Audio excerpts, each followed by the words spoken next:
That's Gordon Campbell, the Premier of British Columbia. Brad Wall is the Premier of Saskatchewan. He joins us now from Regina. Premier, how much communication has been among your colleagues about this event?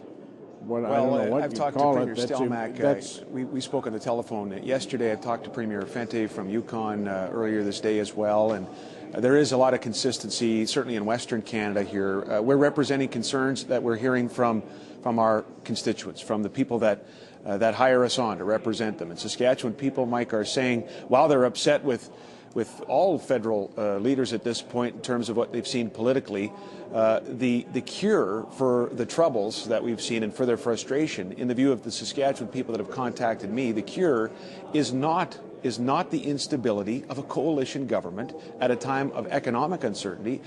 The cure is not the instability of a coalition government that relies on a de facto veto from a party that wants to destroy the country. And that's a frustration coming through loud and clear. It's mine as well. Obviously, we need to put the talking points down, all the federal politicians do, and move forward together with a plan that gets us to the stimulus package. There may be some very good ideas proposed by the opposition parties, but we have a duly elected government. Let's give them the opportunity to react, and let's make sure we are acting in the interests of Canada. That needs more stability, not less, at such a time as this.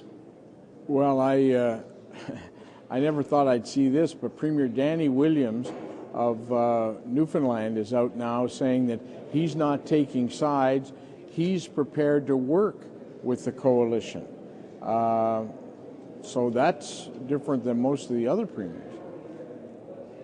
Well, certainly that's up to Premier Williams. I work for the people of the province of Saskatchewan, Mike, and I think there was a frustration with all the things that were happening that precipitated this event now in our country. And there was enough frustration to go along to be shared amongst all the federal parties.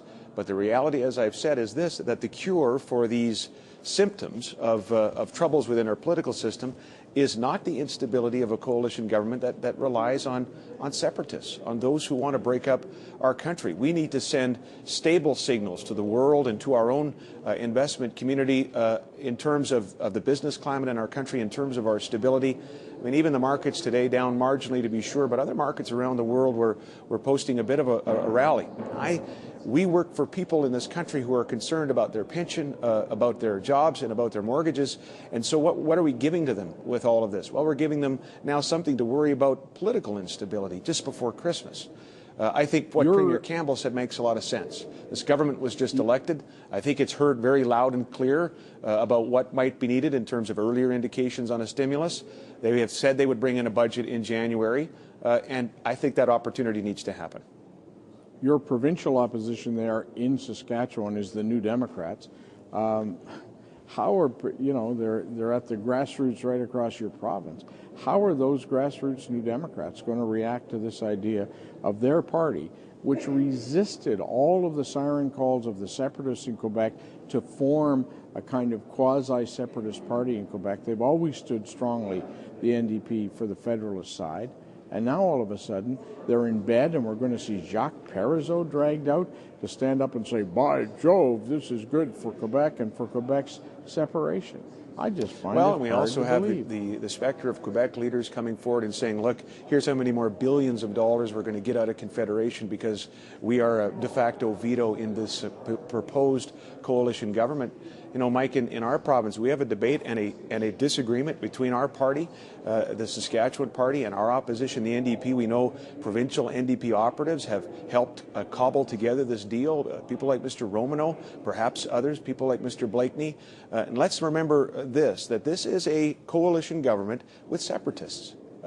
Those who come to Parliament with one, and they're very upfront about it, their objective is to get more for Quebec, to do what's right for Quebec. A national government needs a national view, and it also needs to provide stability at a time like this.